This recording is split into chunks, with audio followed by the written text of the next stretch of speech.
ನಮಸ್ಕಾರ ಸ್ನೇಹಿತರೆ, ಎಲ್ಲರೂ ಹೇಗಿದ್ದೀರಾ?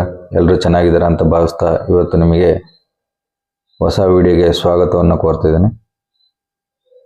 ಯಾವುದಪ್ಪ ಅಂತ ಯೋಚನೆ ಮಾಡ್ತಿದ್ರೆ, ಚಿಕ್ಕಮಗಳೂರಲ್ಲಿ ಅತ್ಯಂತ ಫೇಮಸ್ ಮತ್ತು ಚಿಕ್ಕಮಗಳೂರಿಂದ ಸುಮಾರು 31 ಕಿಲೋಮೀಟರ್ದಲ್ಲಿ ದೂರದಲ್ಲಿರುವಂತಹ ಒಂದು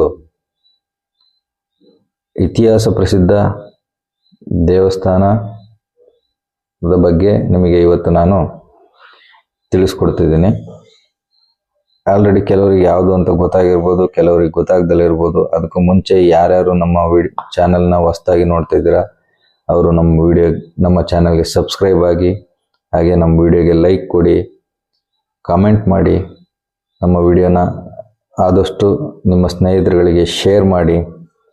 ನಿಮ್ಮ ಒಂದೊಂದು ಲೈಕ್, ಕಾಮೆಂಟ್ ಮತ್ತು ಶೇರ್, ಸಬ್ಸ್ಕ್ರೈಬ್ಗಳು ನಮಗೆ ಹೊಸ ಜೀವನವನ್ನು, ಹೊಸ ರೀತಿಯಾದಂಥ ವಿಡಿಯೋಗಳನ್ನು ಮಾಡೋಕ್ಕೆ ಸ್ಫೂರ್ತಿಯಾಗಿರುತ್ತೆ ಅಂತ ಹೇಳ್ತಾ ಇವತ್ತಿನ ವಿಡಿಯೋದ ಡೀಟೇಲ್ಸ್ನ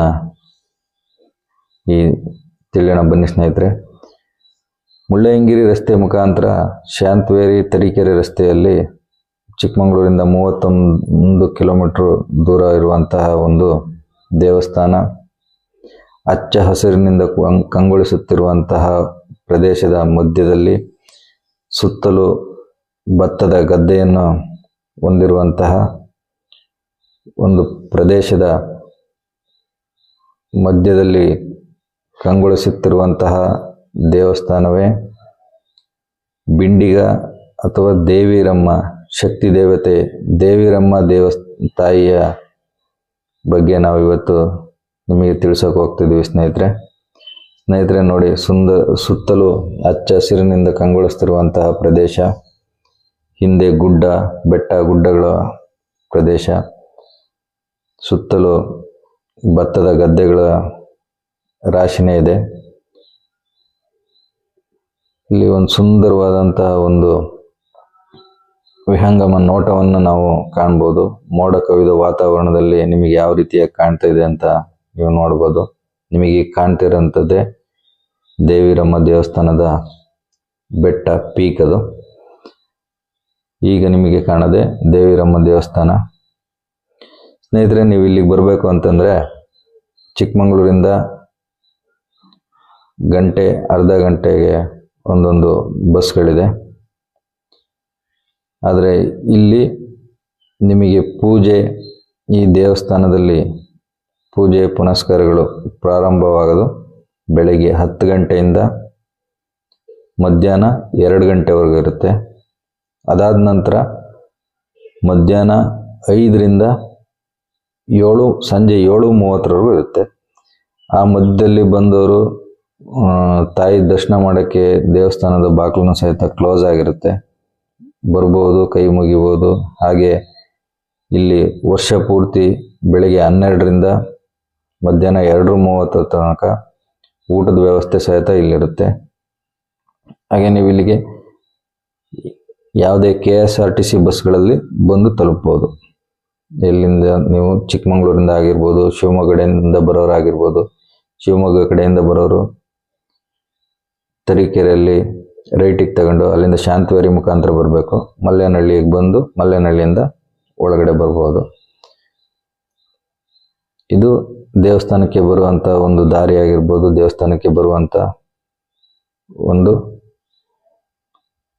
ನಿಮಗೆ ಯಾವುದು ಓನ್ ವೆಹಿಕಲ್ ಆಗಿರ್ಬೋದು, ಇಲ್ಲ ನಿಮ್ಮದು ಬಸ್ಸಲ್ಲಿ ಬರೋರಾಗಿರ್ಬೋದು. ಇದು ನಿಮಗೆ ಬರುವಂಥ ಒಂದು ದಾರಿ ಆಗಿದೆ ಸ್ನೇಹಿತರೆ. ಹಾಗೆ ಈ ದೇವಿರಮ್ಮ ದೇವಸ್ಥಾನ ಹೇಗೆ ಇಲ್ಲಿ ಬಂದು ನೆಲೆಸ್ತು, ಅದರ ಇತಿಹಾಸ ಏನು ಅಂತೇಳ್ಬಿಟ್ಟು ಈ ವಿಡಿಯೋದಲ್ಲಿ ತಿಳ್ಕೊಳ್ಳೋಣ.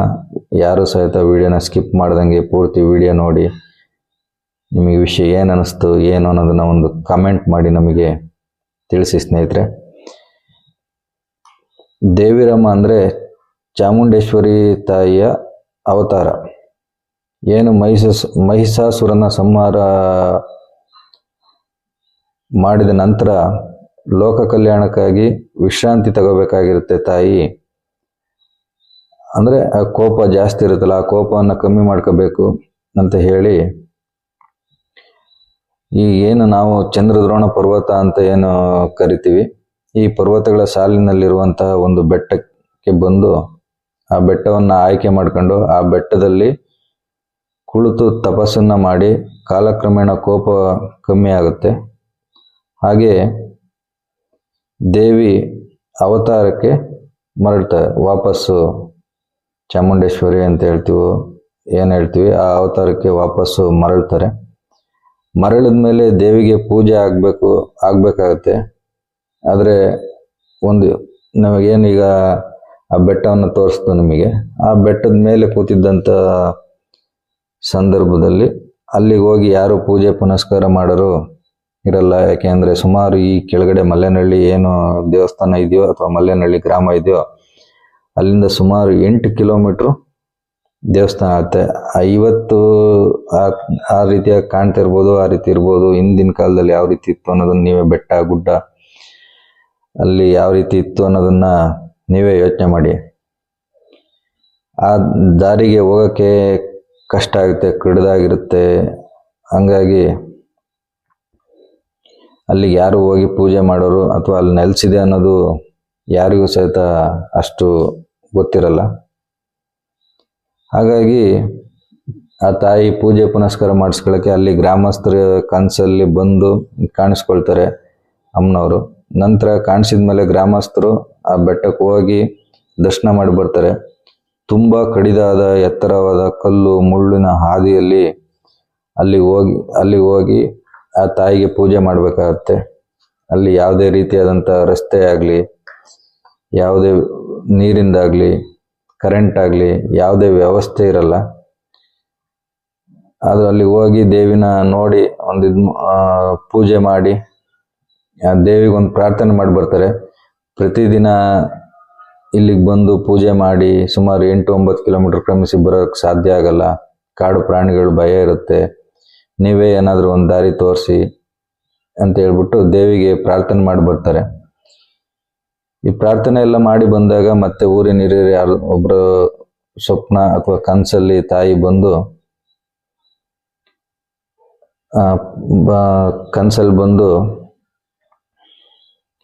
ಈ ಪ್ಲೇಸ್ ಅಂದ್ರೆ ಈಗೇನು ಆ ತಾಯಿಯಲ್ಲಿ ನೆಲೆಸಿರ್ತಾರೆ ನೋಡಿ, ಈಗೇನು ಕಾಣಿಸ್ತಿದೆ ನಿಮ್ಗೆ ಗುಡ್ಡ ಹತ್ತಿದ ಪೀಕ್ ಕಾಣ್ತಿದೆಯಲ್ಲ, ಅದು ಮೂಲಸ್ಥಾನ ಆಗಿರೋದ್ರಿಂದ ವರ್ಷದಲ್ಲಿ ಒಮ್ಮೆ ಅಲ್ಲಿ ಪೂಜೆ ನಡೆಸ್ಕೊಡಿ.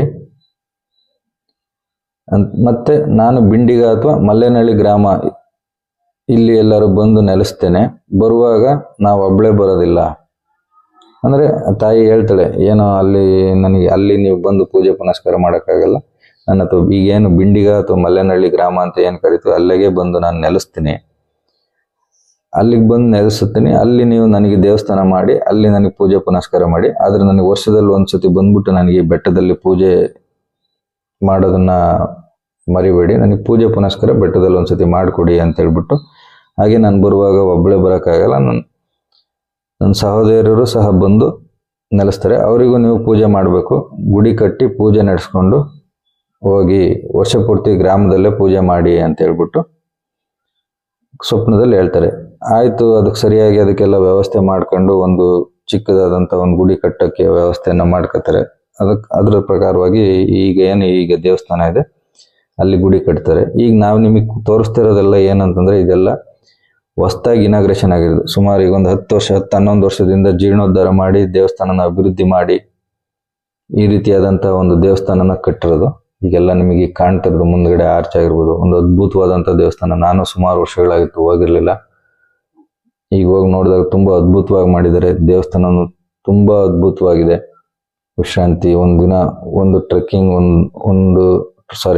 ಅಲ್ಲ, ಒನ್ ಡೇ ಹೋಗಿ ಬೆಳಗ್ಗೆಯಿಂದ ಸಂಜೆವರೆಗೂ ಒಂದು ಸಮಯನ ಕಳೆಯೋಕ್ಕೆ ಒಂದು ಉತ್ತಮವಾದಂಥ ಒಂದು ಪ್ಲೇಸ್ ಇದು. ಹಾಗೆ ವರ್ಷದಲ್ಲಿ ಒಂದಿನ ನರಕ ಚತುರ್ದಶಿ ಅಂತ ಏನು ಬರುತ್ತೆ ಆ ದಿನ ಬೆಟ್ಟದ ಮೇಲೆ ಪೂಜೆ ಮಾಡಿ ಅಂತ ಹೇಳುತ್ತಾರೆ. ಅದೇ ಮಾತಿನಂತೆ ದೇವಿಗೆ ಇಲ್ಲಿ ಬಂದು ನೆಲೆಸ್ತಾರೆ. ದೇವಿಯ ಬಲಭಾಗದಲ್ಲಿ ಅಂದ್ರೆ ಈಗೇನು ಗರ್ಭಗುಡಿ ಇದೆ, ಆ ಗರ್ಭಗುಡಿ ಬಲಭಾಗದಲ್ಲಿ ಏನು ದೇವಿ ಇದೆ ಅಲ್ಲಿ ಹಾಲಮ್ಮ ತಾಯಿ ಅಂತ ಅನ್ನಪೂರ್ಣೇಶ್ವರಿ ಸ್ವರೂಪ ದೇವಿ ಹಾಲಮ್ಮ ತಾಯಿ ಇದೆ. ಹಾಗೆ ದೇವಿಯ ಎಡಭಾಗದಲ್ಲಿ ಮಹಾಲಕ್ಷ್ಮಿ ಇದ್ದಾರೆ. ಈಗ ಆಡು ಭಾಷೆಯಲ್ಲಿ ಅಥವಾ ನಾವು ಇದರಲ್ಲಿ ನಾವು ಚಿಕ್ಕಮ್ಮ ಅಂತೇಳಿ ಕರಿತೇವೆ. ಸುಮಾರು 800 ವರ್ಷಗಳ ಇತಿಹಾಸ ಇರುವಂತಹ ದೇವಸ್ಥಾನ ವಿಗ್ರಹ ಪ್ರತಿಷ್ಠಾಪನೆ ಮಾಡಿಸಿ ಈಗ ಹೊಸದಾಗಿ ದೇವಸ್ಥಾನವನ್ನು ರಿನೋವೇಷನ್ ಮಾಡಿದ್ದಾರೆ. ನಾನು ಮೊದಲು ಹೇಳ್ದಂಗೆ ಇದೆಲ್ಲ ದೇವಸ್ಥಾನ ನಿಮಗೆ ಹೊಸದಾಗಿ ಮಾಡ್ತಿರೋದು. ಈಗೆಲ್ಲ ಕಾಣ್ತಿರೋದು ಈ ಮುಂದ್ಗಡೆ ಆರ್ಚ್ ಆಗಲಿ ಇದಾಗಲಿ ಎಲ್ಲ ಹೊಸದಾಗಿ ಮಾಡಿರೋಂಥ ದೇವಸ್ಥಾನ. ವರ್ಷ ಪೂರ್ತಿ ಇಲ್ಲಿ ಅನ್ನದಾನ, ಅಭಿಷೇಕ, ಪ್ರತಿನಿತ್ಯ ಪೂಜೆ ಪುನಸ್ಕಾರಗಳು ಎಲ್ಲವೂ ಸಹಿತ ಇಲ್ಲಿ ನಿಮಗೆ ನಡೀತಾ ಇರ್ತವೆ. ದೀಪಾವಳಿ ದಿನ ಅಂದ್ರೆ ದೀಪಾವಳಿ ಹಬ್ಬ ಏನ್ ಬರುತ್ತೆ ಆ ದಿನ ನರಕ ಚತುರ್ದಶಿ ದಿನದಲ್ಲಿ ಮಾತ್ರ ಬೆಟ್ಟಕ್ಕೆ ಹೋಗಿ ಪೂಜೆ ಇರುತ್ತೆ. ಸುಮಾರು 8 ಕಿಲೋಮೀಟರ್ ಈ ದೇವಸ್ಥಾನದಿಂದ ಒಂದು 8 ಕಿಲೋಮೀಟರ್ ಆಗ್ಬೋದು. ಯಾವುದೇ ರೀತಿಯಾದಂತಹ ರಸ್ತೆ ಇಲ್ಲ ನಿಮಗೆ. ನಾನು ಒಂದ್ಸತಿ ಹೋಗಿದ್ದಾಗ ಒಂದು ಕಾಫಿ ತೋಟದವರೆಗೂ ಹೆಂಗೋ ನಿಮಗೊಂದು ರಸ್ತೆ ಥರ ಇರುವಂಥದ್ದು ಜಾಗ ಕಾಣ್ಬೋದು. ಅಲ್ಲಿಂದ ಮುಂದಕ್ಕೆ ನಿಮಗೆ ಯಾವುದೇ ರೀತಿಯಾದಂಥ ರಸ್ತೆ ಏನೂ ಇಲ್ಲ. ಬೆಟ್ಟದ ಮೇಲೆ ಗುಡ್ಡ ಅದಕ್ಕೆ ಒಂಥರ ಒಂದು ಟ್ರೆಕ್ಕಿಂಗ್ ರೀತಿಯಲ್ಲಿ ಹತ್ಕೊ ಹೋಗ್ಬೋದು. ದಿನನಿತ್ಯ ಹೋಗಿ ಬರೋಕ್ಕೆ ಕಷ್ಟ ಆಗುತ್ತೆ ಅನ್ನೋ ಉದ್ದೇಶದಿಂದ ಅಲ್ಲಿ ವರ್ಷಕ್ಕೊಂದಿನ ಹೋಗಿ ಪೂಜೆ ಪುನಸ್ಕಾರ ಮಾಡ್ಕೊ ಬರ್ತಾರೆ. ವರ್ಷದಲ್ಲಿ ಜನಗಳು ಸಹಿತ ಅಲ್ಲಿ ತುಂಬ ಲಕ್ಷಾಂತರ ಜನಗಳು ಸಹಿತ ಅವತ್ತು ಬರೋದನ್ನು ನಾವು ಕಾಣ್ಬೋದು. ನೋಡೋಣ ಸ್ನೇಹಿತರೆ, ಮುಂದಿನ ವಿಡಿಯೋದಲ್ಲಿ ಆ ಹಬ್ಬದ ದಿನ ಹೋಗಿ ಬೆಟ್ಟದಲ್ಲಿ ಒಂದು ವಿಡಿಯೋ ಮಾಡುವಂಥ ಒಂದು ಪ್ರಯತ್ನನ ಮಾಡ್ತೀನಿ. ಬೆಟ್ಟಕ್ಕೆ ಯಾವ ರೀತಿ ಇದೆ ಅಂತ ಅದನ್ನು ನಿಮಗೆ ಮುಂದಿನ ವಿಡಿಯೋದಲ್ಲಿ ತೋರಿಸ್ತೀನಿ. ದೀಪಾವಳಿ ಹಬ್ಬದ ಟೈಮಲ್ಲಿ ಇಲ್ಲೇನಾಗುತ್ತೆ ಅಂದರೆ ನೀವು ಈ ಬೆಟ್ಟ ಹತ್ತಾ ಹೋಗ್ತಾ ಏನಾದ್ರು ರಸ್ತೆ ಅಲ್ಲಿ ಹೋಗ್ಬೇಕಾದ್ರೆ ಬೆಟ್ಟದಲ್ಲಿ ಏನಾದ್ರು ಮಿಸ್ ಆಗಿಬಿಟ್ರೆ ಅಲ್ಲಿ ನೀವು ಆ ಕಡೆ ಹೋಗ್ತಾ ಮುತ್ತೋಡಿ ಫಾರೆಸ್ಟ್ ಒಳಗೆ ಹೋಗಿ ಸೇರ್ಕೊಂಡ್ಬಿಡ್ತೀರ. ಆ ಮುತ್ತೋಡಿ ಫಾರೆಸ್ಟ್ ಒಳಗೆ ಹೋಗ್ಬಿಟ್ರೆ ನೀವು ಎಲ್ಲಿಗೆ ಬಂದು ಏನೂ ಗೊತ್ತಾಗಲ್ಲ, ಆ ರೀತಿ ಆಗ್ಬಿಡುತ್ತೆ. ತುಂಬ ಕಷ್ಟ ಆಗುತ್ತೆ. ಅಲ್ಲಿ ಹೋದ್ರೆ ಕಾಡು ಪ್ರಾಣಿಗಳು ಭಯ, ಅಲ್ಲಿ ನೀವು ಕರೆಂಟ್ ಇಲ್ಲ, ನೀರಿಲ್ಲ, ಅನ್ನ ಇಲ್ಲ, ಏನೂ ಇಲ್ಲ, ಕಾಡೊಳಗೆ ಸೇರ್ಕೊಂಡ್ಬಿಡ್ತೀರ. ಹಂಗಾಗಿ ಈ ದೇವಸ್ಥಾನಕ್ಕೆ ವರ್ಷಕ್ಕೊಂದ್ಸತಿ ಹೋಗ್ಬಿಟ್ಟು ಪೂಜೆ ಪುನಸ್ಕಾರಗಳನ್ನ ಬರೋ ಅಂತ ವ್ಯವಸ್ಥೆಯನ್ನ ಮಾಡ್ಕೊಂಡು ಸಾವಿರ ಲಕ್ಷ ಸಂಖ್ಯೆಯಲ್ಲಿ ಜನರು ಬರೋದನ್ನು ನಾವು ನೋಡ್ಬೋದು. ಭಕ್ತಾದಿಗಳು ಬಂದು ದೇವರ ದರ್ಶನ ಮಾಡೋದನ್ನು ನಾವು ನೋಡ್ಬೋದು. ಅವರವರ ನಂಬಿಕೆ, ಅವರವರ ಪ್ರೀತಿ, ವಿಶ್ವಾಸ ದೇವ್ರ ಮೇಲೆ ಇರೋದ್ರಿಂದ ಲಕ್ಷದವರೆಗೂ 50,000ದಿಂದ ಲಕ್ಷದವರೆಗೂ ಜನ ಬಂದು ದರ್ಶನ ಮಾಡಿ ಹೋಗೋದನ್ನ ಬೆಟ್ಟ ಹತ್ತಿ ರಾತ್ರಿ 10 ಗಂಟೆಯಿಂದಲೇ ಸ್ಟಾರ್ಟ್ ಮಾಡಿ ಬೆಳಗ್ಗೆ ಅಲ್ಲಿ 12 ಗಂಟೆ ಪೂಜೆ ಸ್ಟಾರ್ಟ್ ಆದರೆ 12 ಗಂಟೆಯಿಂದ ಬೆಳಗಿನ ಜಾವ 8, 9, 10 ಗಂಟೆವರೆಗೂ ಹತ್ತಿ ಬೆಟ್ಟ ಇಳಿತಲೇ ಇರುವಂಥದ್ದನ್ನ ನೋಡ್ಬೋದು. ಹಾಗೆ ಹಬ್ಬದ ದಿನ ಅಲ್ಲಿ ಒಂದು ದೀಪನ ಕಚ್ತಾರೆ.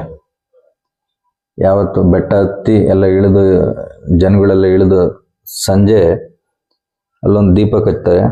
ಸುಮಾರು ಚಿಕ್ಕಮಗಳೂರು ಅಲ್ದಲೆ ಹಾಸನದಲ್ಲಿ, ಬೇಲೂರು ಈ ಕಡೆ ಭಾಗದವರೆಲ್ಲರೂ ಸಹಿತ ಆ ದೀಪವನ್ನು ನೋಡಿ ದೀಪಾವಳಿ ಹಬ್ಬನ ಆಚರಿಸ್ತಾರೆ.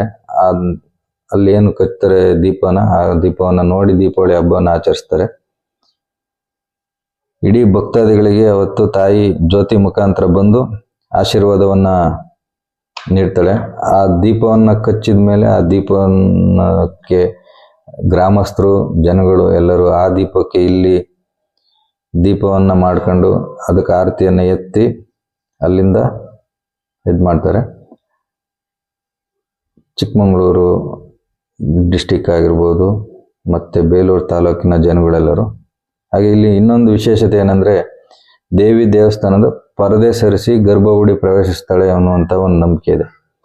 ಅದು ಏನಪ್ಪ ಅಂತಂದರೆ ಈಗೇನು ಬೆಟ್ಟವನ್ನು ಹತ್ತಿ ಎಲ್ಲ ಪೂಜೆ ಪುನಸ್ಕಾರವನ್ನು ಎಲ್ಲ ಮಾಡ್ಕೊಂಡು ಬಂದಿರ್ತೀವಿ, ಆ ದಿನ ಬಂದ ದಿನ ಇಲ್ಲಿ ಪೂಜೆಯನ್ನು ಮಾಡಬೇಕಾಗಿರುತ್ತೆ. ಪೂಜೆ ಮಾಡುವಾಗ ಡೋರ್ನ ಕ್ಲೋಸ್ ಮಾಡಿರ್ತಾರೆ, ಮುಂದ್ಗಡೆ ಒಂದು ಪರದೆ ಬಿಟ್ಟಿರ್ತಾರೆ. ಆ ಪರದೆ ಬಿಟ್ಟು ಪೂಜೆ ಹೊರಗಡೆ ಜನಗಳೆಲ್ಲ ಮತ್ತೆ ಪೂಜೆ ಮಾಡುವಂತಹ ಏನು ಪೂಜಾರಿಗಳು, ಅರ್ಚಕರುಗಳು ಅಂತ ಏನು ಕರಿತೀವಿ ಅವರೆಲ್ಲ ಕುತ್ಕೊಂಡು ಮುಂದೆ ವಿಶೇಷವಾದಂತಹ ಪೂಜೆ ಪುನಸ್ಕಾರಗಳನ್ನ ಮಾಡಕ್ ಸ್ಟಾರ್ಟ್ ಮಾಡ್ತಾರೆ. ಅಂದ್ರೆ ತಾಯಿ ಆ ನರಕ ಚತುರ್ದಶಿ ದಿನ ಆ ಬೆಟ್ಟದ ಮೇಲೆ ಹೋಗಿ ಅಲ್ಲಿ ನೆಲೆಸಿರ್ತಾಳೆ. ಅಲ್ಲಿ ಬಂದಂತ ಭಕ್ತಾದಿಗಳಿಗೆ ಆಶೀರ್ವಾದನ ಕೊಟ್ಟು ಅಲ್ಲಿ ನೆಲೆಸಿರ್ತಾಳೆ. ಅಲ್ಲಿಂದ ತಾಯಿ ಇಲ್ಲಿಗೆ ಬರುತ್ತಾಳೆ ಅಂತ ನೋಡಿ. ಇದು ದೇವಸ್ಥಾನದ ನಿಮಗೆ ಏನು ದೇವಿರಮ್ಮ ತಾಯಿ ದರ್ಶನ. ಅಲ್ಲಿ ಮುಂದೆ ಹೋಗಿ ನಾವು ಅಲ್ಲಿ ಇದು ಮಾಡೋಕ್ಕಾಗಲ್ಲ ಅನ್ನೋ ಕಾರಣಕ್ಕೆ ಅಲ್ಲಿ ದೂರದಿಂದ ಒಂದು ವಿಡಿಯೋನ ತೋರಿಸ್ತೇನೆ. ಇದೇ ಗರ್ಭಗುಡಿ, ತಾಯಿ ದರ್ಶನ ಅಲ್ಲಿ. ಸ್ನೇಹಿತರೆ, ನಾನು ಹೇಳ್ತಾ ಇದ್ದೆ ನಿಮಗೆ ತಾಯಿ ಗರ್ಭಗುಡಿ ಪ್ರವೇಶ ಮಾಡ್ತಾರೆ ಅಂತ ಹೇಳ್ಬಿಟ್ಟು. ಅಂದ್ರೆ ಯಾವ ರೀತಿಯಪ್ಪ ಅಂತಂದ್ರೆ ನಾನು ಮೊದಲೇ ಹೇಳ್ದಂಗೆ ಪರದೆ ಸರಿಸಿ, ಅಂದ್ರೆ ಪೂಜೆ ಪುನಸ್ಕಾರ ವಿಶೇಷವಾದಂತಹ ಪೂಜೆಗಳನ್ನ ಎಲ್ಲ ಮಾಡಿ ಎಲ್ಲ ಇದು ಮಾಡಿದಾಗ ಅಲ್ಲಿಗೆ ತಾಯಿ ನಿಮಗೆ ಬಂದು ಅಲ್ಲಿ ಪೂಜೆ ಮಾಡ್ತಿರುವಾಗ ಪರ್ದೆನ ಗಾಳಿ ಮುಖಾಂತರ ದೇವಸ್ಥಾನದೊಳಕ್ಕೆ ಬರ್ತಾರೆ. ಅವಾಗ ಪರ್ದೆ ಸರಿಯುತ್ತೆ ಅಂದ್ರೆ ನಿಮಗೆ ಅದು ಕಾಣುತ್ತೆ. ಗೋಚರ ಶಕ್ತಿಯೋ ಅಗೋಚರ ಶಕ್ತಿಯೋ ಅನ್ನುವಂಥದ್ದಕ್ಕಿಂತ ದೇವರ ಮೇಲಿನ ನಾವು ನಂಬಿಕೆ ಅನ್ನುವಂಥದ್ದು ನಮಗೆ ಏನು ಇಲ್ಲಿ ಗೊತ್ತಾಗುತ್ತೆ, ಕಾಣುತ್ತೆ ಅನ್ನೋದಕ್ಕೆ ಇದೊಂದು ಉದಾಹರಣೆ. ಇದನ್ನು ನಾವು ಪುರಪ್ರವೇಶ ಅಥವಾ ಗರ್ಭಗುಡಿ ಪ್ರವೇಶ ಅಂತ ಕರಿತೀವಿ.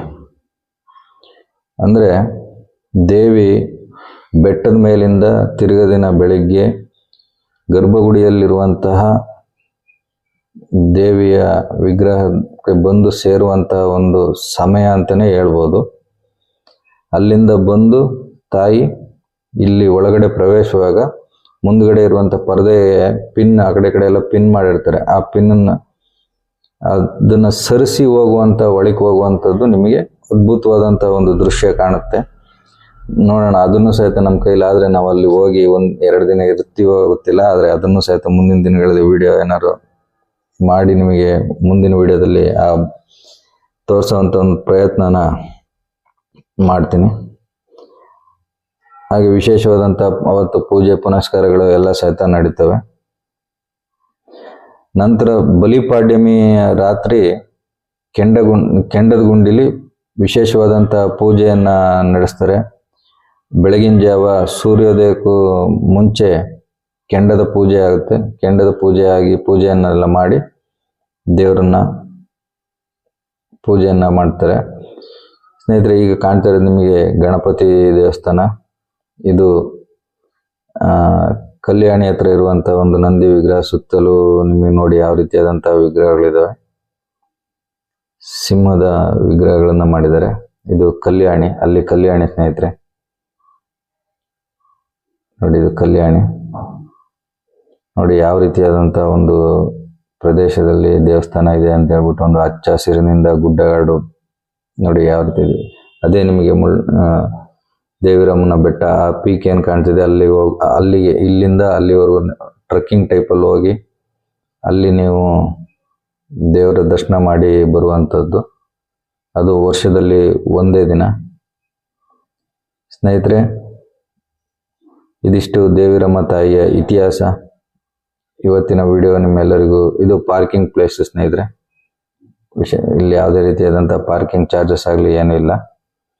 ಸ್ನೇಹಿತರೆ, ಇವತ್ತಿನ ವಿಡಿಯೋ ಎಲ್ಲರಿಗೂ ಇಷ್ಟ ಆಗಿದೆ ಅಂತ ಹೇಳ್ತಾ ಭಾವಿಸ್ತಾ ಮುಂದಿನ ವಿಡಿಯೋಗೆ ಹೋಗ್ತೀನಿ. ಸ್ನೇಹಿತರೆ, ನಿಮ್ಮೆಲ್ಲರ ಸಹಕಾರ ನಮಗಿರಲಿ. ನಮ್ಮ ವಿಡಿಯೋನ ಲೈಕ್ ಕೊಟ್ಟು ನಮ್ಮ ಚಾನಲ್ನ ಸಬ್ಸ್ಕ್ರೈಬ್ ಮಾಡಿ ನಿಮ್ಮೆಲ್ಲರ ಸಹಕಾರನ ನಮಗೆ ಕೊಡಿ ಅಂತ ಹೇಳ್ತಾ ಇವತ್ತಿನ ವಿಡಿಯೋನ ಮುಗಿಸ್ತಿದ್ದೀನಿ ಸ್ನೇಹಿತರೆ. ಧನ್ಯವಾದಗಳು.